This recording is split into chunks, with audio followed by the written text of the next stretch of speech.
It's time for Talking Tauntauns, your Star Wars source at AIPTcomics.com. Hello and welcome back to another episode of Talking Tauntauns. I am Jim Lehane, and with me is no one again. Nicole is off doing her own thing this weekend, and so we thought it would be a good weekend to release the other panel that I was on, the from Star Wars Celebration. It's called Galactic Critters, Big and Small, and it was again hosted by James Floyd and Melissa Miller of Star Wars-ologies, part of the Skywalking Network. And we had a great lineup of people on the on the panel. This included Frank Santana, who's a herpetologist, Amit Patel, who is an ophthalmologist, Samantha Wynns, who is a conservation biologist, and then there's me, and it was all hosted by Melissa Miller.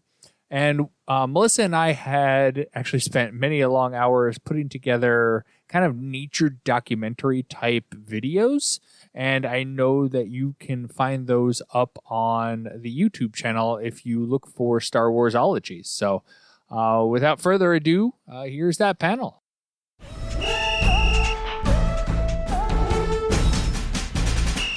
My name is Melissa Miller, and this is the panel we'll be doing, Galactic Critters, Big and Small.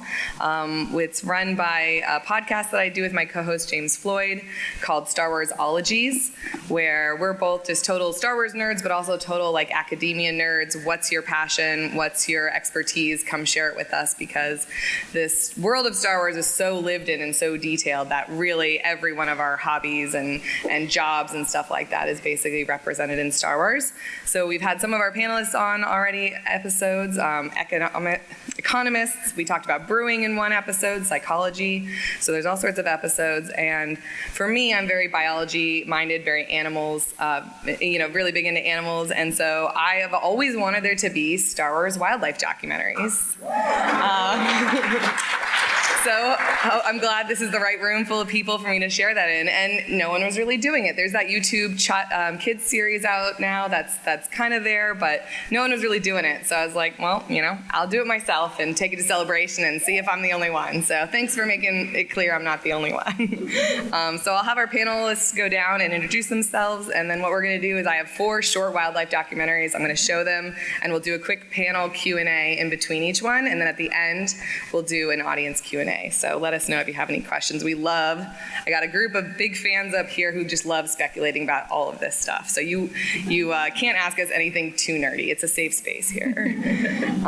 So myself, I'm Melissa Miller. I'm the science and technology writer at Nerdist, and also do freelance articles for Star Wars Insider magazine. I wrote one about the biology of porgs and about all the different languages in Star Wars. So I just love all of that sort of behind the scenes stuff. And yeah, let's go down the line. Hi, everyone. I'm Sam Wynns, also known as Samantha Wynns. I am a conservation biologist with the National Park Service at Cabrillo National Monument in San Diego, California. And my role entails that I get to do a lot of science. I get to study a lot of the taxa that lives at Cabrillo. So I lead our bird surveys. I also study reptiles and amphibians. I get to do awesome sea creatures in the Rocky Intertidal Zone. But I also spend a majority of my time communicating science and sharing my passion for science with others, kind of like I'm doing today.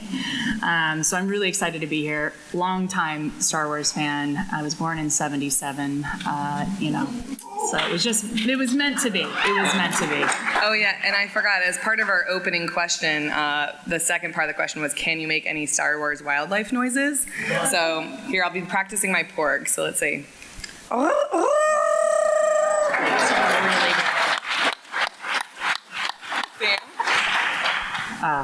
I should have gone first, because now I have to do something that good. I'm a big fan of ye old tauntauns. Hoth is my favorite planet. So I'm gonna try to do a tauntaun sound, but I know James can do one better. I know he's a tauntaun master. Safe space. We're gonna do a tauntaun off after this if you want to stick around. A little.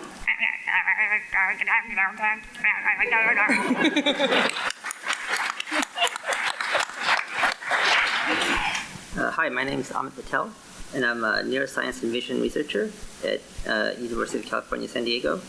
And I work on basically restoring vision, like once you lose it.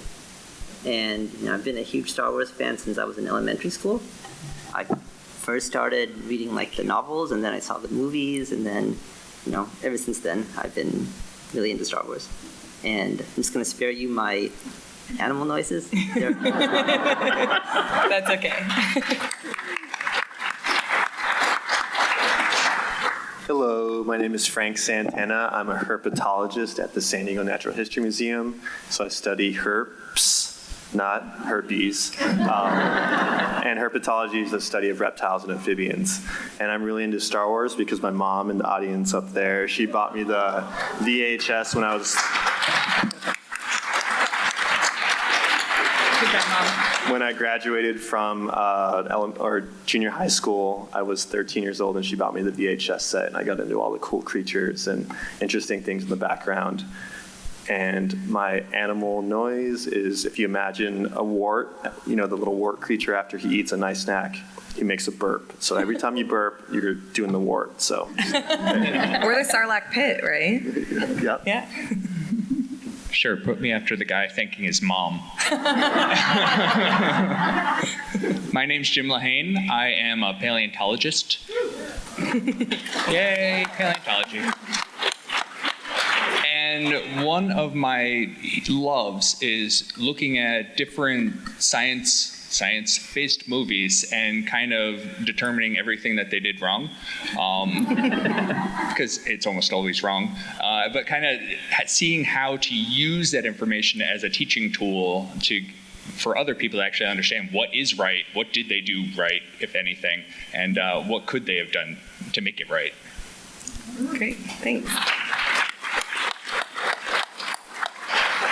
All right, so we'll go ahead and watch one of these documentaries. I sort of did it by biome. I don't know if anyone else has been enjoying the biomes on Disney Plus as much as I have. That was really an inspiration for me, so I sort of broke things up that way. So first up, we have deserts, because we just keep going back to Tatooine.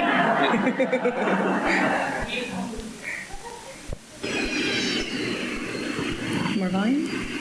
Many deserts are home to mostly small animals due to a lack of water and thus plants. While the planet Tatooine has a fair share of rodents, its relatively recent desertification means there are still some large animals there. Some very large animals. The isolated sarlacc is able to gorge itself when presented with the opportunity. It can go years without a meal, consuming nutrients from old meals over long periods of time. The acid of its stomach is much like that of our own. You may well wonder, with the sarlacc's massive scale, could it possibly have natural predators? It does. The crate dragon can dislodge a sarlacc. It uses its pit for its home and makes a meal of the previous inhabitant too. The existence of dragons in the desert has been known for generations, though they are rarely seen alive. They have a multitude of defenses, like spraying acid that nearly instantly dissolves its target. If left alone, they likely live thousands of years, feeding off bantha herds and hibernating between meals. The existence of a pearl in the bowels of the dragon is known, but not its purpose. It is said to be sacred among the native Tuscan populations. Sadly, most of what we know of these giants comes only from incomplete skeletons left to weather in the dunes. Banthas are much more than food to the dragons, though. The Tuscans form strong relationships with them. Banthas roam wild, but also gravitate to the Tuscans for protection and what can only be described as companionship. Black melons are another of Tatooine's mysteries that the Tuscans have solved. These are harvested directly from the sand and provide some sort of milky water, but have only recently been brought to the attention of off-world scientists. Another beast of burden are the dewbacks. Easily tamed and controlled, they were a favorite among stormtrooper patrols and other off-worlders. In the wrecks of Jakku, birds have adapted to harvest nutrients from steel. A small colony of hapabor live near settlements and are often a pest, a very large, very stinky pest. On Malastair, slumbers a beast well known but thought extinct. Even the toughest weapons could not penetrate the hide of the Zillo beast. The Jedi intended to rehome one found during the Clone Wars. While it likely would have unleashed chaos on whatever world they meant to take it, sadly it was first brought to the most inhabited world in the galaxy. After terrorizing Coruscant, it was killed. If there was one, there may be more. On the salt flats of Crate live the Vulpex, the crystal critters. It is a trusting species that once domesticated is likely tame for generations. They have a strong sense of survival on this inhospitable world. On Pasana, there lives a great serpent. They are not naturally aggressive, but territorial. Its 3 pairs of eyes serve a different purpose. One sees in our visible spectrum, one in the ultraviolet, and one in the infrared. We, all of us living things in this galaxy, owe each other compassion. The force is all around us, through everything. We must live in balance with it. I just transferred a bit of life, force energy from me to him. You would have done the same.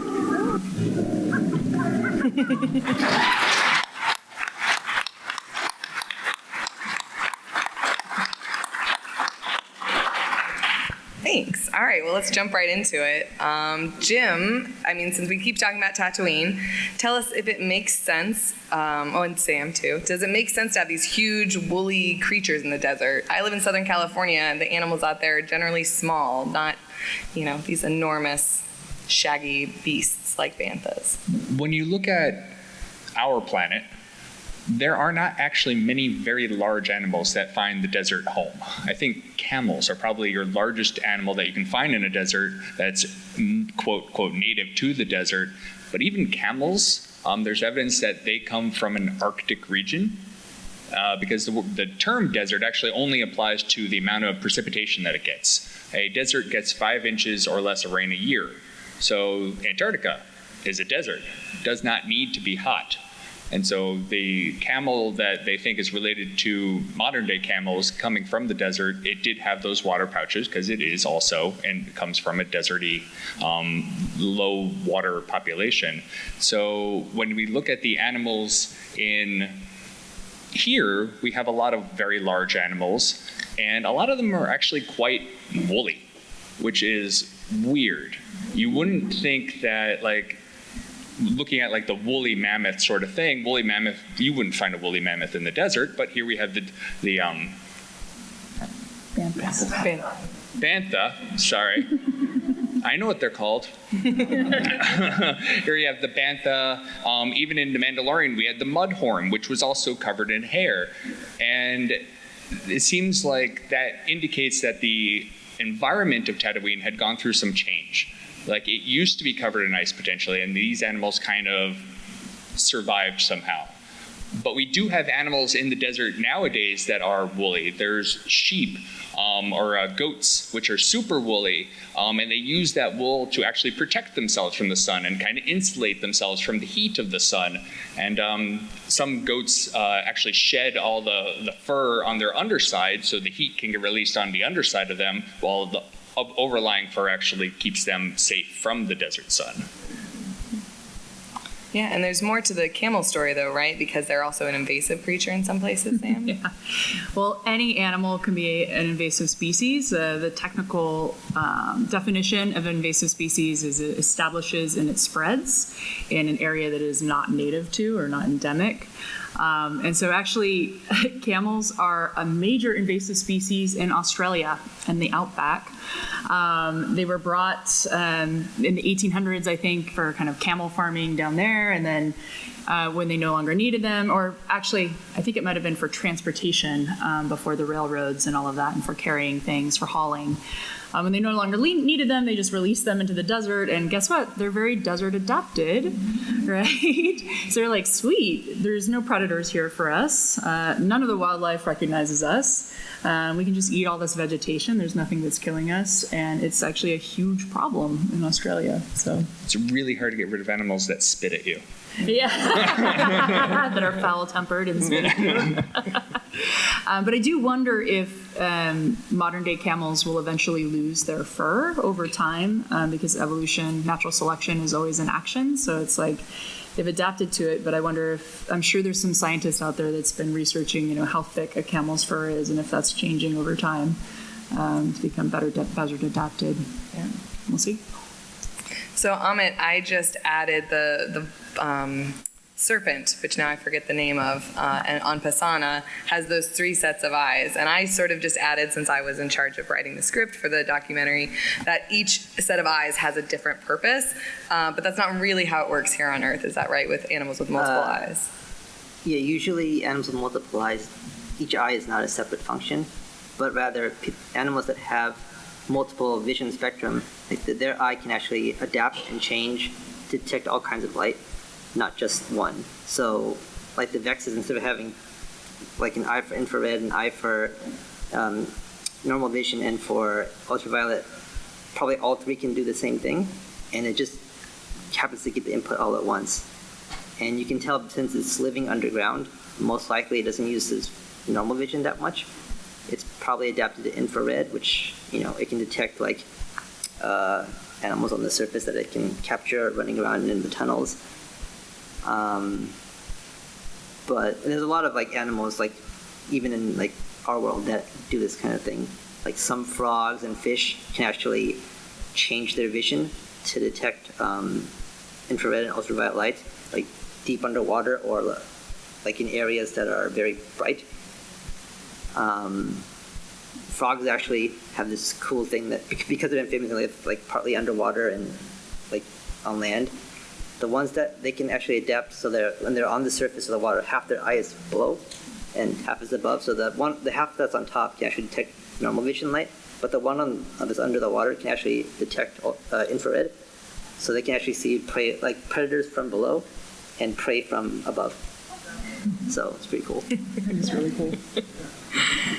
Well, so I assume we're going to be asked in the Q&A, so maybe we should just cover it here, whether or not the slow digestion of the sarlacc is something that has any sort of a basis in reality. Is it just hyperbole, that whole, it was off on a speech, right? Oh, over thousands of years, you'll be digested, blah. What in the animal kingdom does stuff like that? Is there any basis? Frank?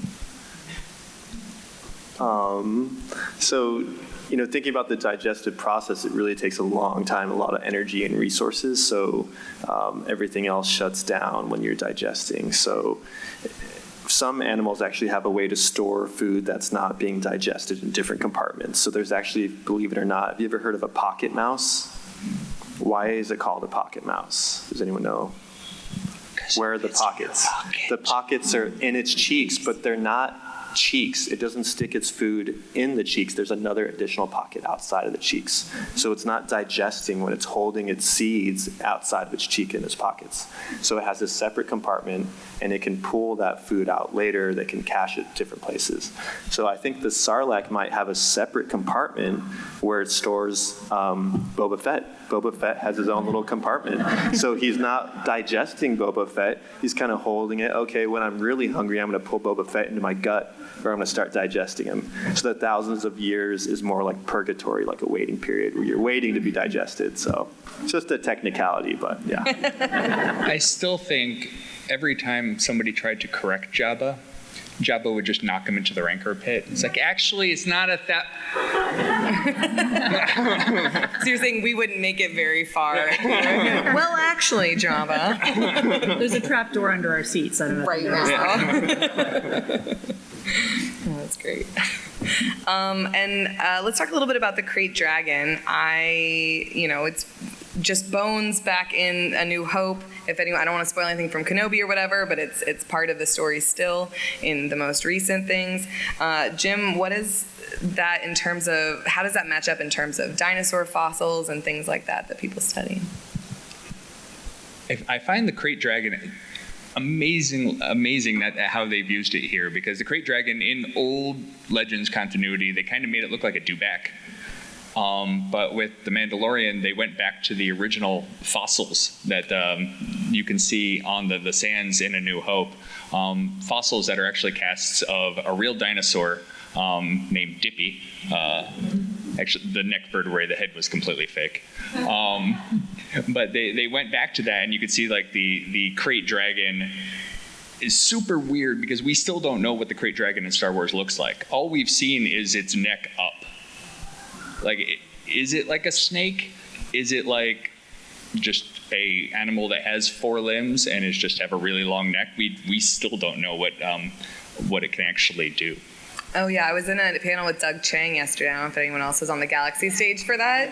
Yeah, and he showed what he thinks it looks like. So that it had legs, and I guess he had presented some, and they got sort of cut back that didn't have legs, but that it had different sets of legs, and they were more mature towards the back, so like the bigger, and then it would grow more and more legs as it got longer and longer. Do the doggy paddle under the sand? Exactly. So we've never seen it, but I feel like if Doug Chang thinks it has legs, then it probably has legs. I'm comfortable with that.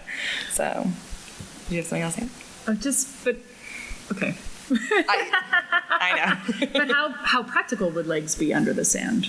It's true. When you look at animals that burrow like that, I mean, thinking about snakes and caecilians and various other creatures that burrow in earth or sand, they tend not to have legs for that very reason. Yeah, there's snakes that there's lizards that have body forms like snakes. There's legless lizards, and they live in these sandy environments, and they lost their limbs, from lizards to snakes. Yeah. So I think based off of creatures that we have here on Earth, that probably wouldn't be very practical. But of course, this is a galaxy far, far away. So right. Who am I to say different there? Fair enough. Maybe you have like little mole claws. Yeah. Ooh, maybe little mole claws. Okay. You don't mess with an animal that eats a sarlacc. That's true. He can have whatever he wants to. Could be different density. Okay. See, this is what it was like. We had a Zoom. Sorry, I know we have to get to our questions, but we had a Zoom session and we just nerded out for like 2 hours, and we're like, oh, maybe this, maybe that, go, because we just speculated on all the things, right? And scientifically, think about the physics behind things, like. Right. Yeah. But Doug Chang thinks it looks cool, so it has legs. and so does Terrell Whitlatch, who drew the wildlife of Star Wars book back when the prequel era. So I'll take that. But okay, so on to our next. This one is extreme environments. Open. Yes. Extreme environments like the vacuum of space, molten hot terra, and frigid landscapes might seem inhospitable, but a variety of unique life can be found. A legend only recently filmed for the first time are purgills, often thought of as a danger to ships because of their large size and disinterest in us. It turns out these giants may be force sensitive. People have claimed to feel a connection with them, even a form of communication. They feed on Clauson gas, their colors changing as they satiate themselves. This is due to a symbiotic bacteria that also feeds on the gas. They bioluminesce when preparing to travel at hyperspeed. That's right, purgill are the only known species to naturally travel at hyperspeed. Also, in the depths of space lives the Summa verminoth. Or shall I say, lived. Unfortunately, the one and only record of this giant includes its death. Among its arms and suckers were electric impulses and spines. Certainly a threat to many, it was no match for the maw at the heart of the Kessel Run. Some species feed on the power sources of our ships. Minox are silicon-based life forms that can live in the vacuum of space, feeding on electricity, a constant pest to pilots. Though there are bigger problems. Once thought to be legend, pilots traded stories about giant slugs living in asteroid fields. Exogoths are still not well studied. Little is known of their communal nature and eating habits. Even planets whose lava cores are still flowing have life. Lava fleas have been domesticated on Mustafar. The cold worlds also harbor more life than one may think. Tauntauns run rampant, feeding on lichen that grows in caves. Also dwelling in caves, though, are their biggest threat. The wampa stores extra food hanging from the ceiling, planning for lean times. Surprisingly, tauntauns can also die of exposure. In the ice caves of Maldo Crace live the ice spiders. A chemical signal emits from the egg casing to essentially sound the alarm that it is time to hatch or risk being eaten. The queen is protected by her hive, generations of her offspring that live communally. Their webs can be shot, an alarming feature, as are their massive rotating jaws. For all these adaptations, it is not known what they feed on. Oh, and they can jump. While they can be crushed or burned, they are hardy creatures. Many species in extreme environments seem to be territorial creatures, likely due to food scarcity. It is a risky place to travel.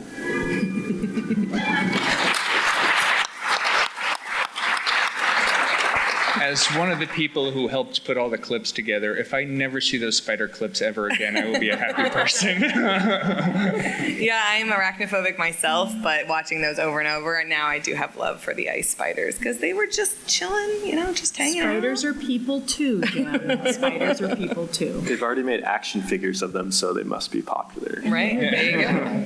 Well, let's start off with the spiders since we're there. Frank, is there real-life examples of that sort of timed egg hatching? Yeah, so in the clip we showed, Grogu can't help himself but eating anything that's smaller than him, essentially. So he ate, popped open one of those egg cases and grabbed a spider, and all of a sudden the other one started hatching out. And so we think that there's a chemical kind of signal, like a stress response that spider emitted. And in the amphibian world, this happens a lot. It's pretty interesting if you guys have ever seen tadpoles developing in a pond. What happens when it starts getting really hot and the tadpoles need to get bigger and bigger? The pool starts drying up and they start putting out this stress response. And so as the pool gets smaller and smaller, some of the tadpoles start to change. Their teeth and their mouth parts and their digestive tract starts to change. They become carnivorous, actually. So the signal is that we're running out of water, running out of space. Let's start eating each other so some of us will get big enough so that we can metamorphose before this pond dries up. If we don't adapt and do that in a short time period, none of us will survive. And they can actually tell which ones are their siblings and which ones aren't in a lot of species. So it's like this amazing developmental pathway that can be, through chemical communication, can change and adjust. So a lot of good inspiration from Star Wars in real life. Tadpole Thunderdome. So what are some other real-life adaptations to extreme environments? Amit, I know you had talked about some animals that can reanimate. Is that right? Yeah. So there are actually animals that can totally freeze themselves and then come back to life. But basically, so some of the stuff where people are studying in cryogenics is based on real animals. There's some frogs that can totally freeze themselves during the winter. Basically, they're pretty much dead. And then when it warms up, they'll just come back to life. There's also a few types of squirrel that can do this. Basically, during the winter, they'll burrow down and completely freeze and then thaw themselves out. And then they're totally fine. Yeah.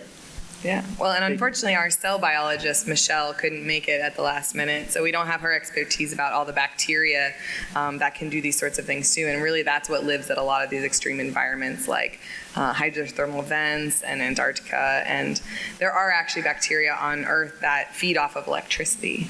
And so that's sort of where I got the idea for the purgill too, is I still haven't seen Rebels. I'm going to go home tomorrow and start watching it. But someone brought the purgills to my attention, and now they're my favorite.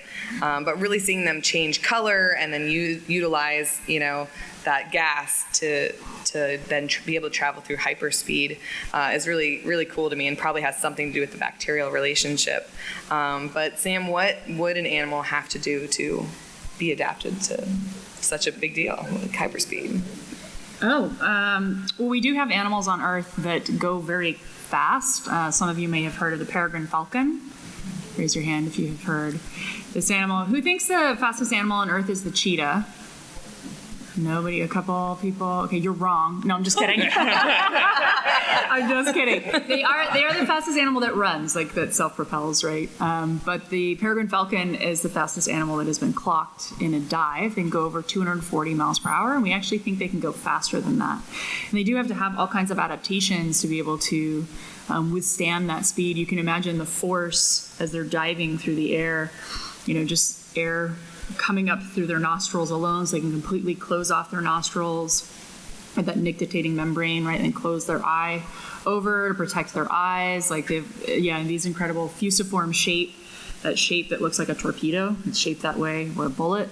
It's shaped that way, so it's much more aerodynamic or hydrodynamic, right, depending on which medium they're in. You do see this in the wild a lot, these incredible adaptations. Also, animals that will be completely desiccated, like completely dried out, like rotifers. Have you ever heard of fairy shrimp?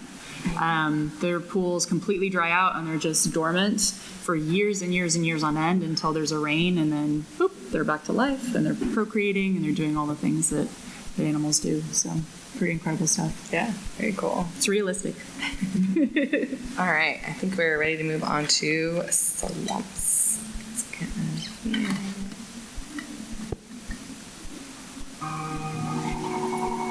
In contrast to extreme environments, forests and swamps have an incredible amount of biomass. Life teems. Everywhere you look, everywhere you touch, is home to life. On some inhabited planets, we know much about the local wildlife, while on others, there are still many mysteries that remain. The locals have lived amongst them for thousands of years. On Dagobah, snakes and lizards abound. Perhaps that is why Master Yoda chose it for his home. His species has an insatiable appetite, after all. Can they tell what is poisonous? Naboo's forests are home to an amazing array of herbivores. Endor is only recently being explored. It holds many wonders. There are some animals taken from their natural habitat. Little is known about the rathtar, but it is a popular species in exotic zoos. Dianoga is a species that has taken well to the industrial times and can thrive nearly anywhere there is standing water.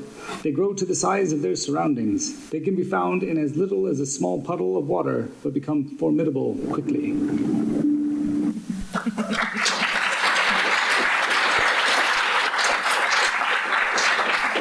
I really like that Dianoga one now, because over in the droid builder thing right across the hall, someone has a mouse droid with a Dianoga sticking out of it. So I was like, oh, they left a little bit of water there and a Dianoga just moved in. It's how it works. Yeah. So Frank, there's obvious tie-ins there for reptiles and amphibians on Dagobah. Why don't you tell us a little bit about what would make a planet have such a huge biomass? So thinking about Dagobah, I remember when I first saw The Empire Strikes Back, I kind of thought of Dagobah as being kind of cold and swampy, right? But maybe that's because I'd never been to Florida and I grew up in Southern California. But thinking about it with all that biomass, it has to have a lot of energy, right? A lot of energy input. So Dagobah probably feels more like Orlando. If you've ever been to Celebration Orlando, it's a lot more hot and humid. So there's a lot of energy there. So all that solar energy, all that heat energy on the planet of Dagobah supports a lot of biodiversity. So if you think about where we are here in Southern California, if you go down to Ecuador on the equator, right? Ecuador is, it gets a lot of solar energy. There's a lot more biodiversity. So thinking about the species, the number of species in an area, if you get more solar energy and you have these ideal conditions, that supports more. So I think Yoda probably moved in Dagobah because there's a lot of stuff to eat for him too, right? He would never get bored of all the options of food that he could have on Dagobah. So all that energy, warm, humid, creates a lot of biodiversity. Yeah, I like that little retcon that we've made here. So Jim, that has some tie-ins to prehistoric times as well. The warmer environment, oxygen content, all that stuff. Oh, yes. Like, where are we going with this? So if we look at back the history of our planet, at different times on our planet, we've had different varying amounts of oxygen. Right now, we're all used to the size of the bugs and the size of the animals that we know today. But if you go back about 400, 500 million years ago, there was a lot more oxygen on Earth. And looking at like insects and things, the size of the insects are directly tied to the amount of oxygen in the atmosphere. When you have more oxygen in the atmosphere, your insects can get bigger because they absorb the oxygen straight through their bodies. They don't have lungs that like other animals do. And so you can look at the size of the animals to determine what kind of environment they lived in. And so larger insects means more larger insects means more oxygen in the environment. You can also look at like swamp environments, and swamp environments are going to have, like you said, a lot more diversity, a lot more life, because you have more energy. You can have animals finding their own little niches, their own little places that they can kind of maximize their potential. And so you have, the more energy you have, the more spaces and the more animals you can have. Just look at the Amazon rainforest today. Huge diversity down there, and that's something similar that we'd see on Dagobah or anywhere we have a lot of different types of plants and warm environments. Yeah. So Amit, how would the one eye of the dianoga connect differently in terms of and we don't have any of those on Earth here, but yeah. So the one eye is actually a huge problem. I think what they were going for is like they're trying to make it like a periscope, but the problem is a periscope is just like a kind of like a magnifying glass or a telescope. There's another person at the end who's like using both eyes to see into it. So when you only have one eye, you lose your depth perception. You can't judge how far away things are relative to each other. And so, animals that are born with one eye, just for like genetic defects, they generally like don't have the best vision. They can see movement, so they basically rely on their vision for like seeing quick movements and just saying like, oh, there's something out there. But they usually use their other senses to determine like how far away is like sound, like by a footstep or something, or by like feeling like air and wind, smelling. But having one eye is not so useful, especially if you're using it to like find where things are. It probably uses like water movement to like determine distance or something, but the eye is probably not for vision that much. Could it be an adaptation for like a cave type environment where a lot of animals in caves now don't have any eyes, don't have any vision, where if you had one eye, the one-eyed monster would be king over the it probably gets no like early warning of like, oh, something's out there, because like light moves faster than sound, right? So probably sees like, oh, there's something there, let me like get ready to like find it. Well, speaking of the dianoga, Sam, I know that you study in terms of industrial environments and animals that sort of, we encroach on them, but then there are some that are better adapted to be able to hang out in urban environments. Yeah, for sure. I mean, we see this in our cities, right? Everyone has that trash panda that comes through their backyard and rifles through their trash. So there are animals that are extremely well adapted to living with humans, and are actually, because natural selection is always at work, adapting over time. So their physiology is changing, what they eat is changing. So yeah, I mean, it's completely possible that it has become adapted to living with people and will do well. Look at cockroaches, right? Rodents, right? With people everywhere, all over the world. So. Yeah, I think in Terrell Whitlatch's book, it even has like a little side thing of them like taking over the sewers on Coruscant or something like that, and becoming a problem there. Isn't that how dogs really got domesticated too? Is they were following nomadic tribes of people eating their refuse, and eventually the people just kind of took them in? Mm-hmm. Well, the friendlier wolves that were like, they would get the more scraps, right? If they were more brave and friendly towards the humans, and then eventually that's wolves became dogs. Yes, your pug is actually descended from a wolf. And what's interesting, like genetically, if you look at them, they have the exact same genes. It's just whatever gene is being transcribed and which proteins are being made. So, I don't know. There's some weird genetic manipulation we could go in there to maybe turn pugs back into wolves. Anyone want to volunteer? I don't think we need Yeah. Chihuahua wolf. Yeah. Exactly. Oh my gosh. I feel See like what now. I mean? I know. Sorry, we go off on these tangents. Now it's only a matter of time. We don't need to give anyone ideas if they haven't already had it. Yeah. True. All right, so for our last documentary, I'm a big ocean person, so we've got our oceans.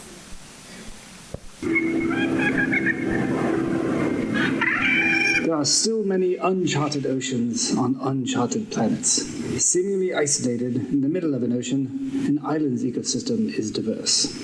From the breathtaking cliffs to the surrounding shallows and the foreboding ocean depths, an island's world teems with life.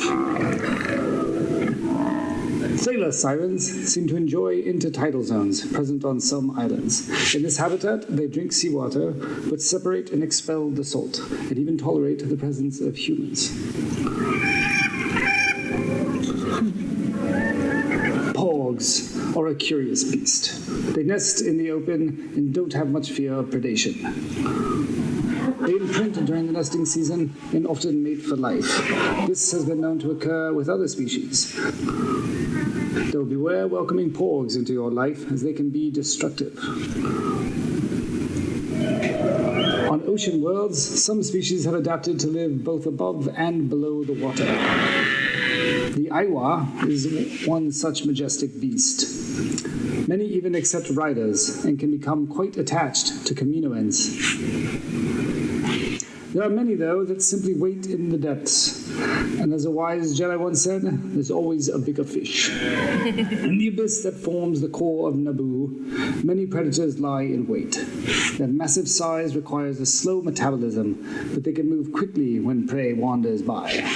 The Kolo clawfish and OP sea killer are both massive themselves, but dwarfed by the apex predator, the absolutely colossal Sando aqua monster.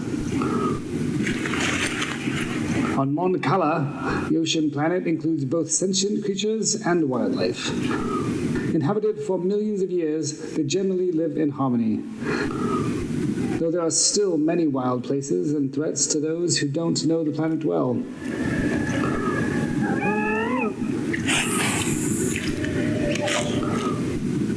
When war came, some species were weaponized. Perfectly peaceful eels can cause pain when abused. A species of modified jelly was abandoned on Mon Cala, now breeding and overtaking native species.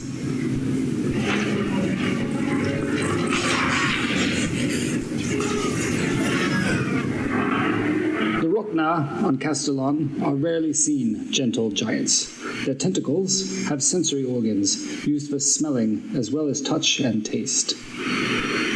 When we encroach into the ocean and try to tame its creatures, we challenge the balance with aquatic life and are often destined for failure. There is much we don't understand, and some that seem like a threat are actually much more in danger from our actions.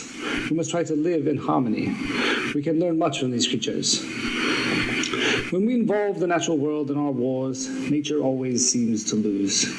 From the petite porgs on island shores to the supersized Sando aqua monster in the watery depths, galactic ocean ecosystems are home to creatures great and small.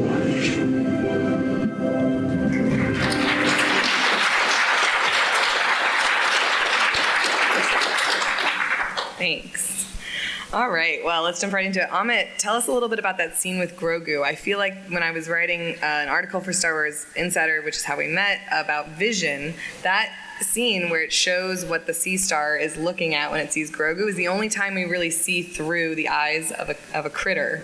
Is that how it would look to something with compound eyes? Again, no. So when you have multiple eyes, it's generally more that each eye forms like a piece of your vision, and they all come together to form one single image. Basically, your eyes are just detectors for light, and it's your brain that actually puts everything together. And so, like insects with compound eyes, each of those little hexagonal things that you see, they're not individual visions. It's just like each one is each one forms a pixel of your picture, and like in the end, just like one single picture. Yeah. It looked cool, though. It does look pretty cool. I did pause it, I think, in first viewing and be like, I'll bet that's not how that works. All right, well, let's talk about island life from the beginning of the video with Acto. How is it different on something isolated like that versus on larger land masses? Frank? Okay.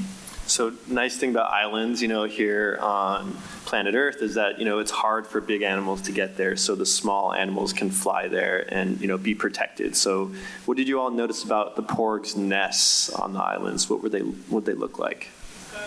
They were really exposed, right? Normally, if you have like birds here, they're up in trees, they're trying to avoid predators, but there's no big predators for porgs, so they can build their nests out in the open. They're really not really afraid of, if you visit an island and there hasn't been humans there, they're not the birds, for example, on the Galapagos, you can walk right up and pick them up, and they're just not used to predators. So it's a...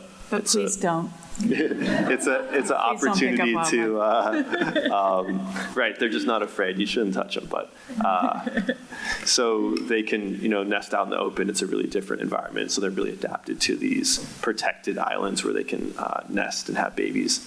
But they also have this critical period where they learn from their parents. So the porgs seem to bond and imprint on the people around them. So it seems like they took a liking to Chewie when they were in that critical learning period, and they kind of thought that he was one of them, maybe. So it's interesting behavior there. So islands are also very interesting because they're so isolated that any animals have a tendency to evolve to be smaller on islands because you're dealing with less food source and less predation. So when you have large animals, they're usually large for a defense mechanism. You don't eat the large animal because it's too much work and it can hurt you. But there are instances of mammoths on our planet that have evolved on islands to become dwarf mammoths. And there's some of the latest known mammoths that we know are these dwarf mammoths. Can I add to that a little bit? I just, for the conservation perspective, right, islands have really special, everywhere has special life, right? But, they've evolved in this little pocket away from anywhere else on planet Earth. So like lemurs, right, only come from Madagascar, an island. And from the conservation perspective, they're also very vulnerable to problems like invasive species because, these animals have basically, I don't want to say it's a living system, so it's not a vacuum, but in this isolated unit, they have evolved. And if something else comes in, it decimates them, right? So you have, for instance, like New Zealand. So if you look at this real examples all over planet Earth, New Zealand has like the only flightless parrot, for instance. It's called a kakapo. It's really adorable. And it's highly endangered because it de-evolved basically how to fly, didn't need to fly anymore. It had all the resources it needed on its island, right? But now the rats and domestic cats have come to the island. They just decimate. There's this just trundling fat parrot that's ground dwelling, right?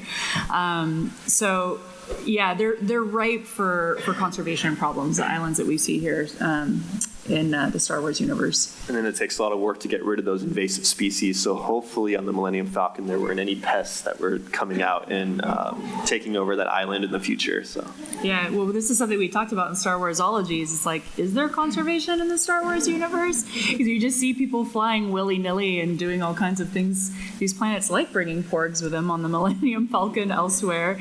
And so just wondering if there are any sort of rules and regulations. There's Star Wars customs. Yeah, is there Star Wars customs? Like New Zealand does it right. I mean, they take it because they started to have all these problems. They actually take conservation very seriously. They have a Department of Conservation in their government, and they spray every aircraft that lands. They make you check your bags. They make you scrub your feet so there's no like seeds or anything on them. I mean, they're serious about it because it's been such a problem there. So maybe the Millennium Falcon goes through a biosecurity protocol, but it's always shown off screen. So if anyone wants to see the deleted scenes of the biosecurity, it's probably there somewhere. Although if you've been to Batuu, right at Galaxy's Edge, there are some porg nests up in that base. So clearly they got loose on Batuu after following Chewie. So. Well, I know Jim wants to talk about the watery core of Naboo over there. Tell us a little bit about why that's not a real thing. If anybody remembers the Phantom Menace, they say that they need to go through the watery core. And every time I hear that, I cringe. Because it's probably just a really big body of water that they're calling the core because no. There's no planet out there that has the core of water. It's literally impossible. Much less filled with such enormous creatures. I know Jim was talking about the smaller life in like intertidal zones and stuff like that, but what about in the deep oceans? In the deep ocean, you have the space. And really, like, if you look at animals on land really have size constraints because of gravity.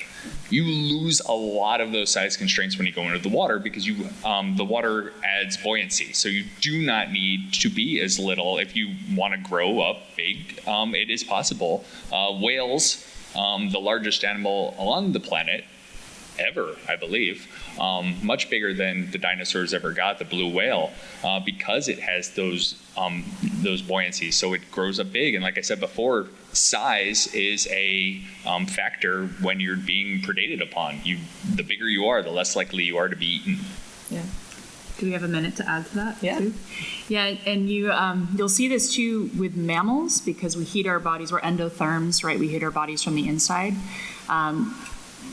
Deep water is cold.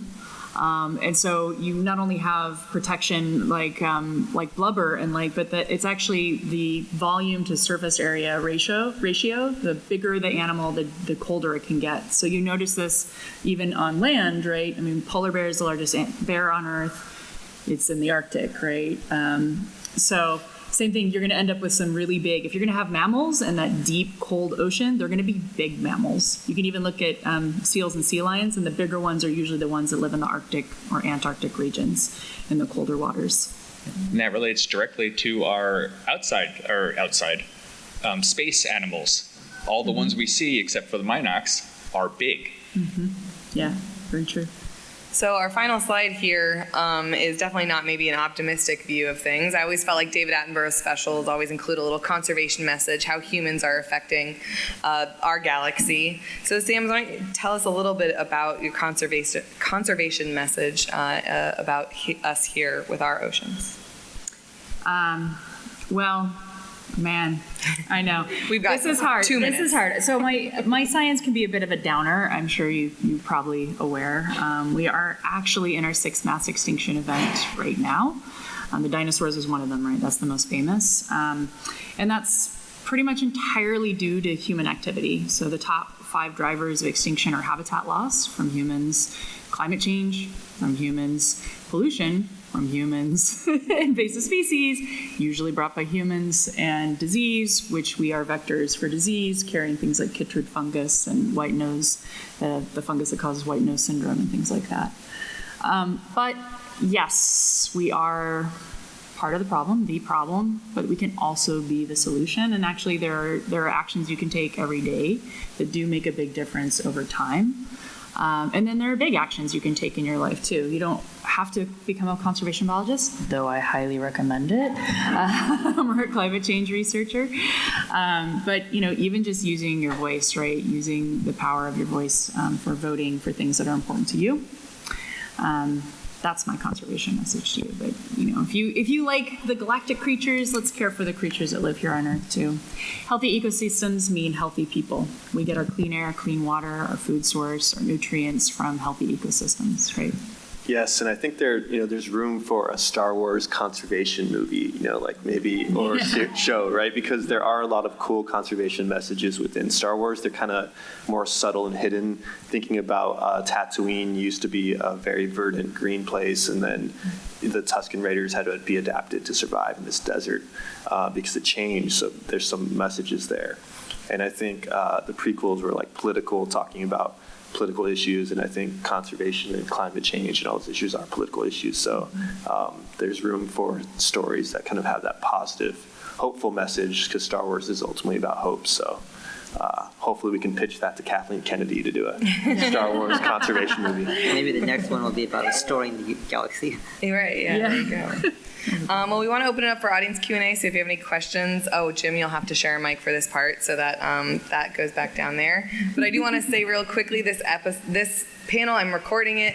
We're going to have it up on our Star Warsologies podcast that I run with James Floyd. Also, yesterday's panel, I don't know if anyone was here for Science of the Attack of the Clones yesterday. That'll also be an episode there. And I'm going to put these documentaries up on YouTube via our Star Warsology's page until I get a cease and desist letter from Lucasfilm. So check that out, and please do share them if you enjoyed them. But we'll get to audience Q&A if there is any. Yeah, go ahead. Or there is a microphone up there, but I know everyone's a little bit boxed in, so you could just project whatever.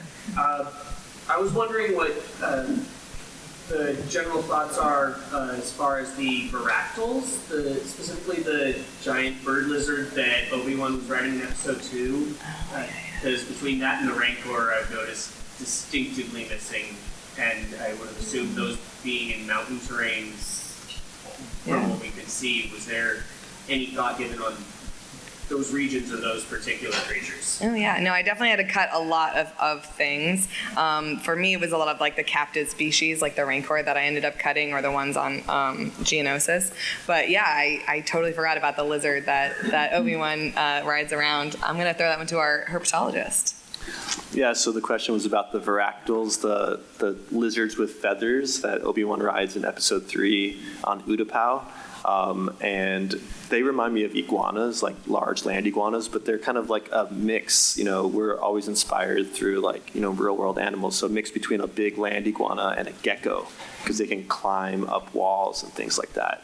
And then feathers, right? So dinosaurs actually had feathers, so it obviously has some kind of lineage or relation to feathers, possibly for communication to kind of like signal, like a peacock has colorful feathers, so maybe that was a male varactyl, and he would use his feathers to communicate with females.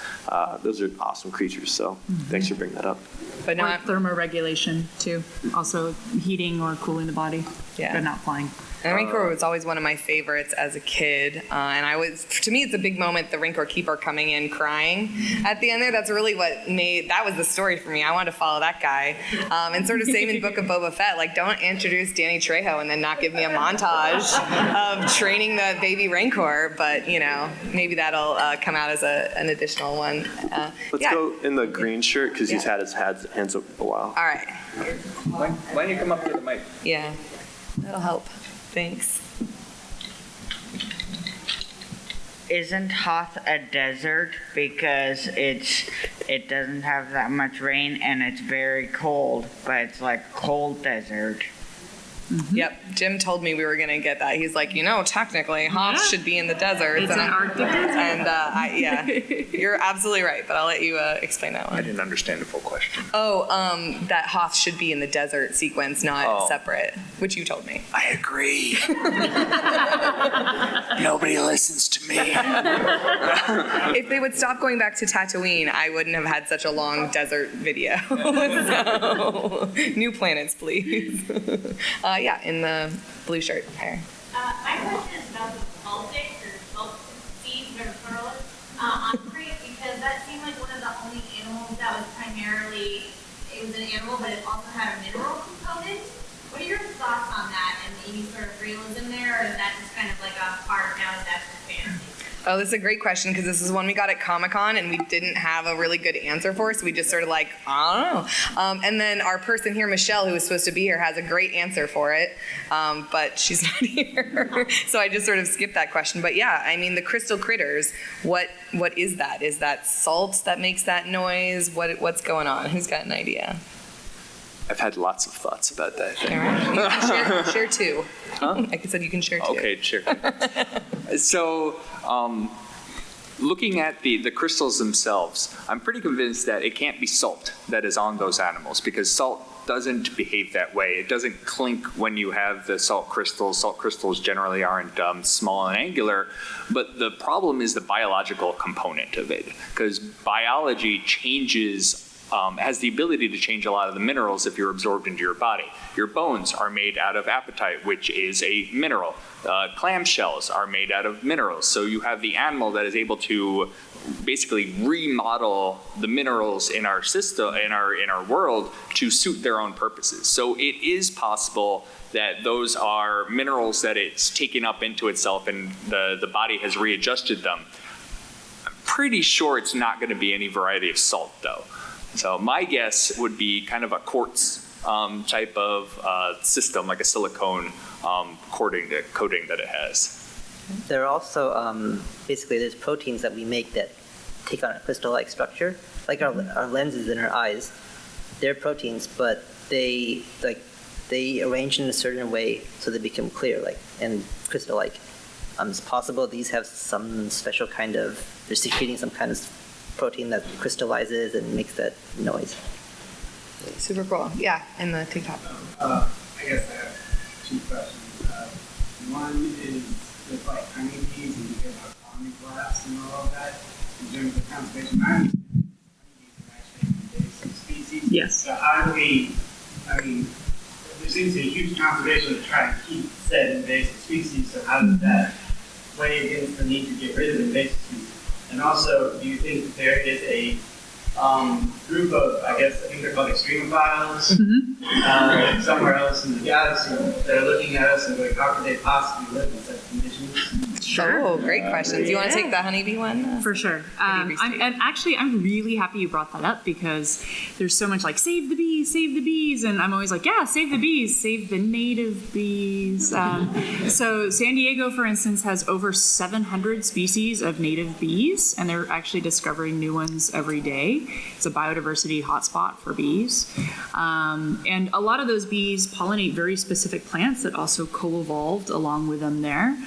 So if those, for instance, ultra green sweat bee go away, become extinct, therefore maybe their plant will as well. So we're really worried about those sorts of things. And the honeybees they're really effective. They're incredible. They're actually European honeybees or Western honeybees. We brought them over from Europe for our crops. And because they're so well adapted, they're out competing a lot of the native bees. And so there's a big conservation concern. So if y'all are worried about native species, like all the cute bumblebees you see buzzing around, plant native plants that are native to your region. There are native nurseries located everywhere. You just need to do a little digging, a little Google searching for that. But we have created a conservation problem for ourselves because our crops rely on honeybees for pollination. So it's in the world of conservation, it's kind of a two-edged sword, right? It's like, yeah, we can't get rid of our honeybees. We need them to pollinate our crops, like almonds and blueberries and things. But simultaneously, those honeybees, you can't contain them to crops only. So it's a tough one, right? It's a really tough one. And what was the second part of that question? Second part. Extremophiles. Oh, the extremophiles. Extremophiles talking about a species could possibly live in such. Right. I love the idea of someone looking down at Earth and being like, how do they do it? So. And we do have extremophiles that live here on Earth that actually can withstand the vacuum of space. I'm sure you've all heard of tardigrades before, right? Which is pretty amazing. So it's plausible.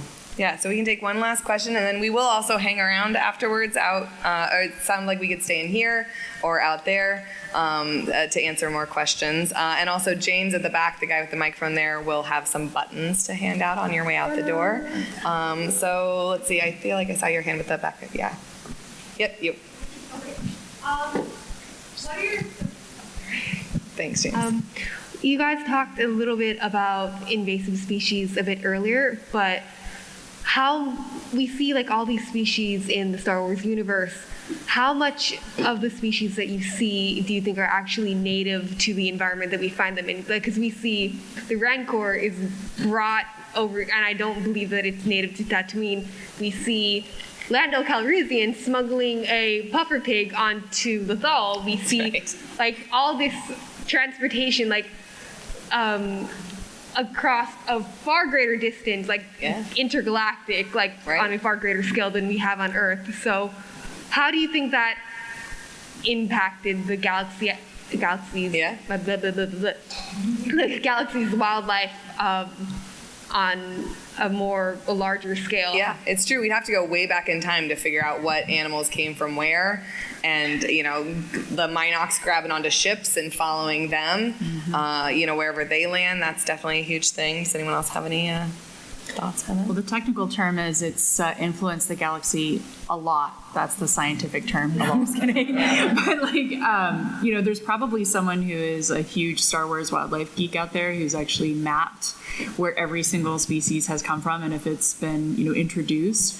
There are instances here on planet Earth of, even though the technical term for invasive species is establishing and spreading, there tends to be a negative connotation to that, right? So establishing, spreading, and therefore outcompeting or damaging the ecosystem in some way.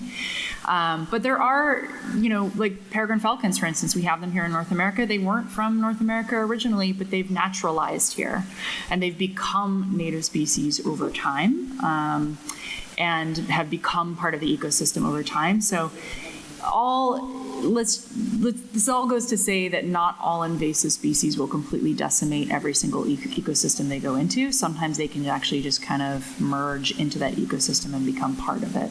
So let's end with a hopeful note that a lot of these species are actually just kind of adapting and merging into the ecosystem rather than completely destroying the entire planet. Yeah, that's a nice thought. So, well, thanks everyone so much for coming. Thank you very much. And that was our panel. I know the audio got weird around applauses. It had a tendency to cut out because I was trying to remove background noise and the applauses were the background noise. And so it was a little weird and not everybody was speaking at the same volume. So I was trying to level things out. So hopefully the quality is coming across good. I got some new editing techniques that I think are working pretty well on the regular podcast as well. But after this, we will talk next week about D23, which is happening this coming weekend, as well as the Kenobi behind-the-scenes documentary.